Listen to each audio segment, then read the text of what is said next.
الحمد للہ الذی کفا وسلام علی عبادہ الذین اصطفى اما بعد فاعوذ باللہ من الشیطان الرجیم بسم اللہ الرحمن الرحیم یا ایھا الذین آمنوا اجتنبوا کثیرا من الظن ان بعض الظن اسم ولا تجسسوا صدق اللہ مولانا العظیم وصدق رسولہ النبی الامین المتین المبین الکریم ونحن على ذلك لمن الشاہدین والشاکرین والحمد للہ رب العالمین۔ آئیے ایک بار آقا نامدار مدینے کے تاجدار گنبد خضرا میں آرام فرمانے والے آقا شہنشاہ عرب و عجم مالک کون و مکا جناب محمد رسول اللہ صلی اللہ تعالی علیہ وسلم کی بارگاہ بے کس پناہ میں بلند آواز سے مل کر پڑھیں درود پاک اللہم صلی علی سیدنا شفیعنا مولانا محمد بارک وسلم صلی علیہ صلاۃ و سلام علیک یا حبیبی یا سیدی یا رسول اللہ صلی اللہ تعالی علیہ وسلم۔ عزیزان ملت اسلامیہ، میں نے قرآن مجید فرقان حمید کی بہت ہی مشہور و معروف آیت کریمہ کو اپنا موضوع سخن بنایا ہے۔ رب قدیر قرآن کریم میں ارشاد فرماتا ہے یا ایھا الذین آمنوا اجتنبوا کثیرا من الظن ان بعض الظن اسم ولا تجسسوا، جس کا ترجمہ اور مفہوم یہ ہے کہ اے ایمان والو بہت سارے گمانوں سے بچو، بعض گمان گناہ بن جاتا ہے، ولا تجسسوا اور عیب نہ تلاش کرو۔ شاعر بیان کرتا ہے کہ جسم فانی ہے، اس کو سجانے کی ضرورت کیا ہے؟ جسم فانی ہے، فنا ہونے والی ہے، اس کو سجانے کی ضرورت کیا ہے؟ اور حسن دنیا کو دکھانے کی ضرورت کیا ہے؟ ایسا اعمال کرو کہ روح سے آئے خوشبو، ایسا اعمال کرو کہ روح سے آئے خوشبو۔ عطر کپڑوں میں لگانے کی ضرورت کیا ہے؟ عطر کپڑوں میں لگانے کی ضرورت کیا ہے؟ عزیزان ملت اسلامیہ، جس آیت کریمہ کو میں نے اپنا موضوع سخن بنایا ہے، اس میں تین چیزیں قابل غور ہیں۔ پہلا تو رب قدیر ارشاد فرماتا ہے یا ایھا الذین آمنوا اجتنبوا کثیرا من الظن ان بعض الظن اسم ولا تجسسوا، یعنی اے ایمان والو بہت سارے گمانوں سے بچو۔ ایک چیز یہ ہو گیا کہ بہت سارے گمانوں سے بچو، اور دوسرا کیا فرمایا گیا کہ ان بعض الظن اسم، یعنی بہت گمان ایسا، یعنی کچھ گمان ایسا ہو جاتا ہے کہ وہ گناہ بن جاتا ہے، گناہ ہو جاتا ہے۔ اور ولا تجسسوا، تیسری چیز فرمایا کہ اور عیب نہ تلاش کرو، عیب نہ ڈھونڈو۔ عزیزان ملت اسلامی، آج کے اس ترقی یافتہ دور میں انسان طرح طرح کی گناہوں میں مبتلا ہے۔ آج اگر آپ دیکھیں تو ہم گھر سے باہر نکلنے سے لے کر کے جہاں منزل تک پہنچنا چاہتے ہیں، ہمارا گناہ ہی گناہ ہوتا ہے۔ یقیناً آج ایک انسان دوسرے انسان کو دیکھ کر کے حسد اور جلن کرنے لگتا ہے۔ آج ایک انسان دوسرے انسان کی ترقی کو دیکھ کر بدگمانی کرتا ہے۔ یقیناً انسان طرح طرح کی بلا اور مصیبتوں میں گرفتار ہے۔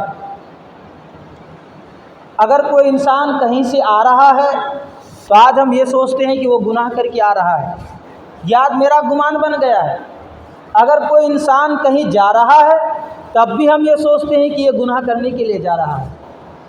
اگر کوئی انسان بہت غریب ہے، اللہ تبارک و تعالیٰ نے اس کو مال و دولت سے نوازا، تو ہم یہ گمان کرتے ہیں کہ یار کہیں سے ضرور جو ہے تو یہ ہاتھ لگایا ہوگا، حرام مال آیا ہوگا، جبھی تو یہ انسان روڈ پہ چلنے والا آج ہو تو اتنا بڑا محل بنا لیا۔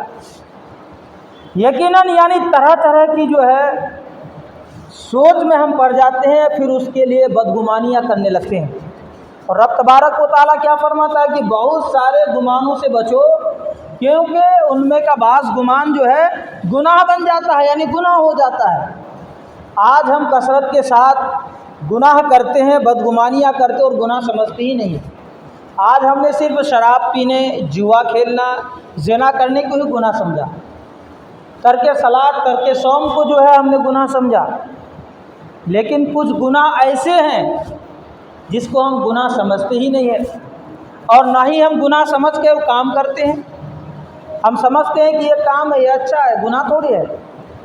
تو قرآن نے کہہ دیا، باضابطہ رب تبارک و تعالیٰ ایمان والوں سے مخاطب ہوا اور کہا کہ گمان، بہت سارے گمانوں سے بچو، کیونکہ کچھ گمان ایسا ہے کہ گناہ بن جاتا ہے، اور وہ کیا ہے؟ بدگمانی ہے۔ بدگمانی یہ ایسا بلا ہے، یہ ایسے خطرناک چیز ہے جس سے گھروں کے گھر، خاندانوں کے خاندان برباد ہے۔ بدگمانی کی وجہ سے خاندان کے خاندان تباہ ہو گئے۔ ایک واقعہ میں آپ کے سامنے بیان کر رہا ہوں۔ حضرت فضیل بن عیاض رضی اللہ تعالیٰ عنہ، اللہ تبارک و تعالیٰ کا بہت ہی مقبول بندہ تھا، عبادت گزار بندہ تھا، اللہ کی عبادت کرتا تھا، اللہ کو راضی کرتا تھا، کرنے کی کوشش کرتا تھا۔ ایک دن وہ شخص دریا دجلہ کے کنارے اللہ کی عبادت میں، ذکر و فکر میں مشغول تھا، اللہ کی عبادت کر رہے تھے۔ فضیل بن عیاض کیا دیکھتے ہیں کہ دریا کے کنارے ایک نوجوان ہے، اس کی گود میں ایک عورت ہے اور اس کے ہاتھ میں بوتل ہے۔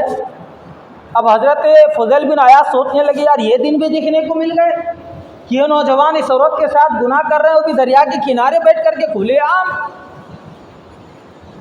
حضرت فضیل بن عیاض سمجھے کہ اس بوتل میں شراب ہے، شراب اور کباب کے نشے میں مشغول ہے، کوئی گناہ کر رہا ہوگا دریا کے کنارے بیٹھ کر کے۔ لیکن تھوڑی دیر کے بعد کیا دیکھ رہے ہیں کہ دریا دجلہ میں ایک جو ہے تو کشتی آ رہی ہے، اور اس کشتی میں 5 لوگ سوار ہیں۔ کیا ہے؟ 5 لوگ اس کشتی میں سوار ہیں۔ کشتی ابھی ساحل یعنی کنارے تک پہنچا بھی نہیں تھا کہ وہ کشتی ڈوبنے لگی۔ جو کشتی آ رہی تھی وہ کشتی دریا میں ڈوبنے لگی، تو وہ نوجوان فوراً جو اس کے گود میں عورت تھا اس کو وہیں پہ چھوڑا اور دریا میں چھلانگ لگا کر کے 3 لوگوں کی جان بچائی۔ 3 لوگوں کی جان بچائی۔ اس کے بعد وہ شخص حضرت فضیل بن عیاض سے کہنے لگے کہ میں تو 3 کی جان بچا لی، آپ تو اللہ کے نیک بندے ہیں، آپ اللہ کے مقبول بندے ہیں، وہ 2 غوطہ کھا رہے ہیں، ابھی ان دونوں کو آپ بچا لیں دریا سے، آپ ان دونوں کو دریا سے باہر نکال لیں۔ پھر وہ نوجوان ہی دریا میں کودا، چھلانگ لگایا اور ان دونوں کو بھی باہر نکالے۔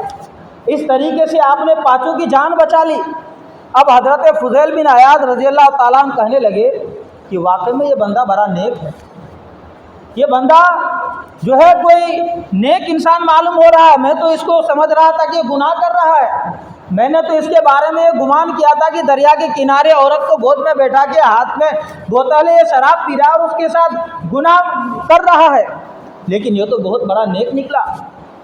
اب وہ نوجوان 5 کو جب دریا سے نکال لیا تو حضرت فضیل بن عیاض کے سامنے مخاطب ہوا، اور مخاطب ہونے کے بعد کہنے لگے کہ آپ نے جو میرے بارے میں بدگمانیاں کی ہے، آپ نے جو میرے بارے میں بدگمانیاں کی ہے، میں اس سے میں جو ہے تو معاف کرتا ہوں، اللہ آپ کو معاف کرے، آپ توبہ کر لیجئے۔ میرے گود میں جو عورت تھی وہ کوئی اور نہیں بلکہ وہ میری ماں تھی، میں اپنی ماں کو کاندھے پر بیٹھا کر کے حج کرنے کے لیے لے کر کے جا رہا تھا، جب ان کو بھوک اور پیاس لگی تو میں ان کو بیٹھا کر کے پانی پلانے لگا، وہ بوتل میں شراب نہیں بلکہ پانی تھا، میں اپنی ماں کو پلا رہا تھا، آپ اللہ کی بارگاہ میں توبہ کر لیں۔ اب وہ شخص حضرت فضیل بن عیاض جو تھے وہ سمجھ گئے کہ یقیناً یہ بہت بڑا نیک متقی پرہیزگار ہے، میں نے ان کے بارے میں بدگمانیاں کی تھی میرے ملت کے نوجوانوں، پھر انہوں نے اللہ کی بارگاہ میں توبہ کی۔ تو دیکھیے کہ بعض گمان ایسا ہوتا ہے کہ گناہ بن جاتا ہے، حالانکہ وہ اپنی ماں کو کاندھے پر بیٹھا کر حج کرنے کے لیے لے کے جا رہا تھا، بھوک اور پیاس لگی تو دریا کے کنارے بیٹھا کر کے اس کو پانی پلانے لگا۔ اب انہوں نے کیا سوچا کہ یہ گنہگار بندہ ہوگا، گناہ کر رہا ہے، لیکن دیکھیے کتنا اچھا کام کر رہا تھا وہ، اور ان 5 کی جان بھی بچائی دریا سے نکال کر کے۔ تو اسی لیے کہا گیا کہ بدگمانی یہ بہت بڑی بلا ہے، یہ بہت بڑا شیطان کا فندہ ہے۔ بدگمانی 2 دلوں کے درمیان نفرت پیدا کر کے دونوں کو جدا کر دیتا ہے۔ اور پیارے آقا صلی اللہ تعالیٰ علیہ وسلم ارشاد فرماتے ہیں، حدیث پاک ہے کہ اپنے آپ کو بدگمانیوں سے بچاؤ، کیونکہ بدگمانی جھوٹ ہے، بدگمانی گناہ ہے۔ بدگمانی کرنا یہ گناہ ہے، یہ جھوٹ ہے، اور جھوٹ کے بارے میں کتابوں میں آتا ہے قرآن کریم میں الکذب من الکبائر، یعنی جھوٹ بولنا بڑے گناہوں میں سے ہے۔ تو اسی لیے میرے ملت کے نوجوانوں، ہم سوچتے جو ہیں وہ ہوتا نہیں ہے، وہ کچھ اور ہوتا ہے۔ اب دیکھیں وہ کتنا نیک پاکیزہ انسان تھا، اس کے بارے میں انہوں نے طرح طرح کی باتیں سوچ لی۔ آج کیا ہوتا ہے، اگر ہم 4 لوگ کہیں بیٹھ کر کے باتیں کر رہے ہیں تو اگلا کیا سوچتا ہے کہ یار وہ میرے بارے میں بات کر رہا ہوگا، وہ میرے بارے میں خلاف، یعنی آپس میں جو تو باتیں کر رہے ہوں گے، یعنی بدگمانیاں۔ یار آپ اتنا خاص تھوڑے ہیں کہ آپ ہی کے بارے میں لوگ لے دے کر کے پورے دن بیٹھے رہیں گے، ہو سکتا ہے وہ اپنے کام کے بارے میں بات کر رہے ہوں گے۔ کبھی تو اچھی سوچ رکھیں۔ آپ دیکھیے کوئی انسان جب دماغی توازن ہوتا ہے، جب وہ دماغی پرابلم ہوتا ہے، ڈاکٹر کے ہاں جاتے ہیں تو ڈاکٹر کیا بولتا ہے اس کو سب سے پہلے کہ آپ اپنے دماغ کو اچھا کیجئے، یعنی سوچ کو اچھا کیجئے، آپ اپنے سوچ کو اچھا بنائیے۔ جب آپ بہتر سوچیں گے، اچھا سوچیں گے تو آپ کی جو دماغ کی جو بیماری ہے، آپ کی جو پریشانیاں وہ دور ہو جائیں گے۔ پھر ہم جب اچھا سوچنے لگتے ہیں تو پھر ہمیں سکون بھی ملتا ہے۔ یقیناً جب ہم ایک انسان کے بارے میں ہمیشہ نگیٹو سوچیں گے، یار وہ میرے ہی بارے میں بات کر رہا ہوگا، وہ 4 لوگ وہاں بیٹھے ہیں وہ میرے ہی باتوں میں بات کر رہے ہوں گے، یار وہ جا رہا ہے تو میرے ہی باتوں میں میرے بارے میں بات کر رہا، آ رہا ہے تو میرے بارے میں بات کر رہا ہے۔ تو اس طرح سے ہم سوچیں گے تو یاد رکھیں میرا ذہن جو ہے اور بھی جو تو گناہوں کی طرف جائے گا، سکون نہیں ملے گا، پریشانی ہوں گی۔ لیکن اگر ہم پازیٹیو سوچنے لگیں گے، اچھا سوچنے لگیں گے، اب مثال کے طور پر میں ہوں، میرے اندر بہت ساری جو ہے تو کیا کہتے ہیں کہ برائیاں ہیں، میں شراب بھی پیتا ہوں، نشہ بھی کرتا ہوں، زنا بھی کرتا ہوں، جوا بھی کھیلتا ہوں، لیکن کچھ تو اچھائی ہوگی نا۔ ایک انسان ہے، کتنوں بھی گنہگار ہو، کچھ تو اچھا ہوگا نا اس کے اندر، تو آپ ان اچھائی کو شمار کریں کہ یار انسان اچھا ہے، یہ انسان کے اندر وہ فلاں کوالٹی ہے، وہ اچھے انسان ہے، ان کی گناہوں کو بھول جائے آپ۔ اسی طریقے سے ایک واقعہ اور آتا ہے حضرت جنید بغدادی رحمۃ اللہ علیہ کا۔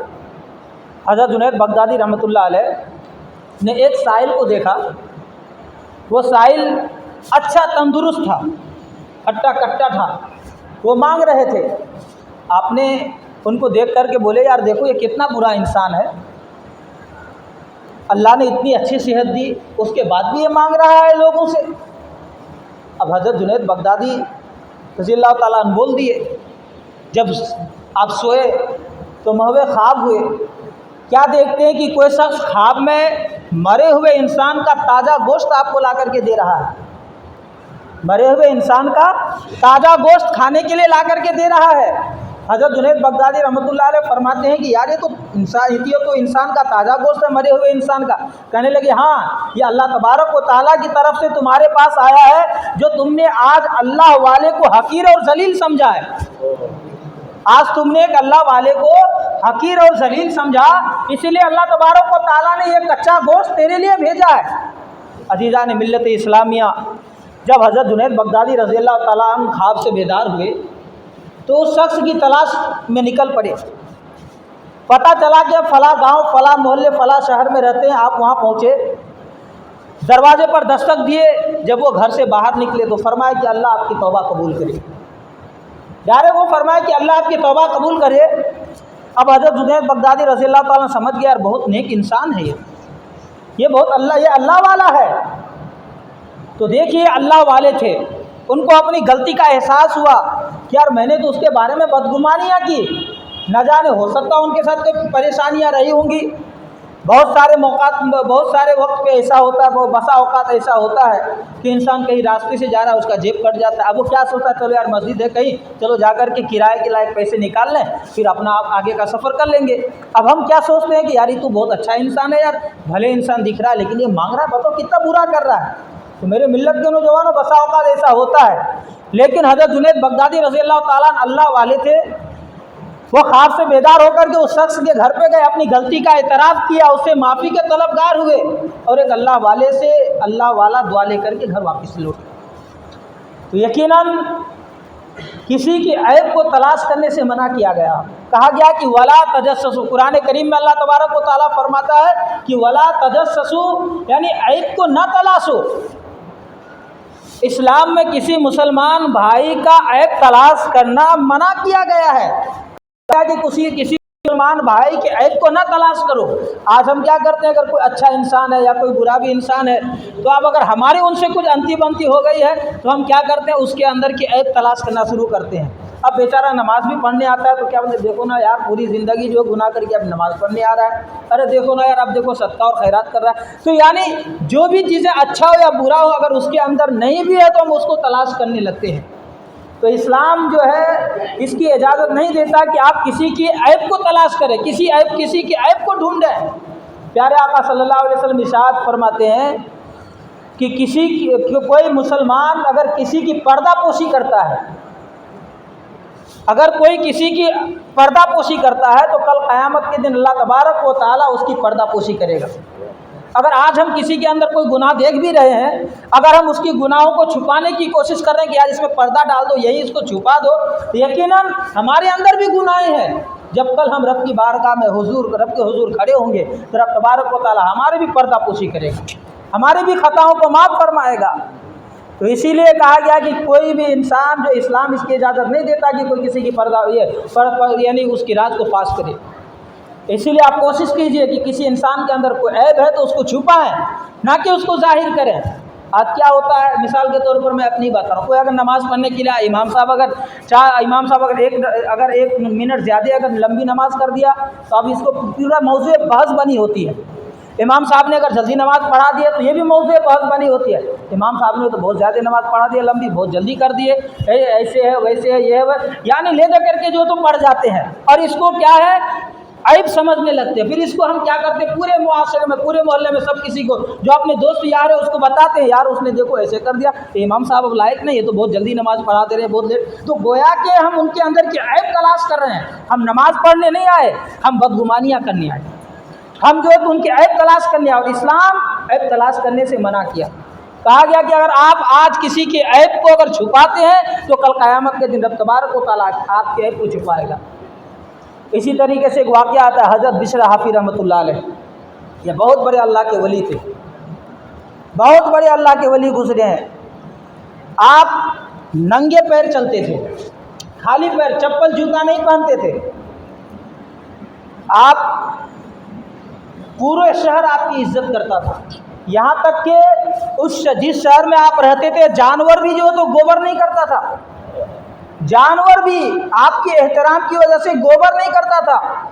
آپ نماز وغیرہ پڑھتے تھے، ظاہر سی بات ہے اللہ کے اتنے بڑے ولی گزرے ہیں، لیکن اس شہر میں ایک تاجر تھا، تجارت گزار تھا، تجارت کرنے والا تھا، اس سے وہ جو ہے نفرت کرتا تھا، یعنی اس کے بارے میں بدگمانیاں کرتا تھا، یار یہ نماز تو پڑھتا ہے لیکن سنت اور نوافل نہیں پڑھتا، سنن و نوافل چھوڑ دیتا ہے۔ تو وہ اس طریقے سے بدگمانیاں کرتا تھا، حالانکہ لوگ ان کو کہتے تھے کہ بھائی اللہ والے ہیں، تم کیوں بدگمانیاں کر رہے ہو، یہ نیک انسان ہے، اچھی گمان رکھو، لیکن وہ بدگمانیاں ہی کرتے تھے۔ ایک دن کی بات ہے کہ آپ جمعہ کی نماز پڑھے اور جمعہ کی نماز پڑھنے کے بعد فوراً مسجد سے باہر نکل گئے، نہ سنت پڑھے نہ نفل پڑھے۔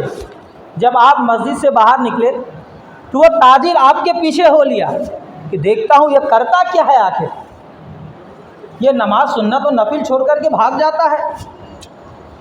آپ ان کے پیچھے پیچھے گئے۔ حضرت بشر حافی کیا کرتے ہیں، کباب کی دکان میں جاتے ہیں، آپ وہاں سے کباب خریدتے ہیں اور روٹی خریدتے ہیں۔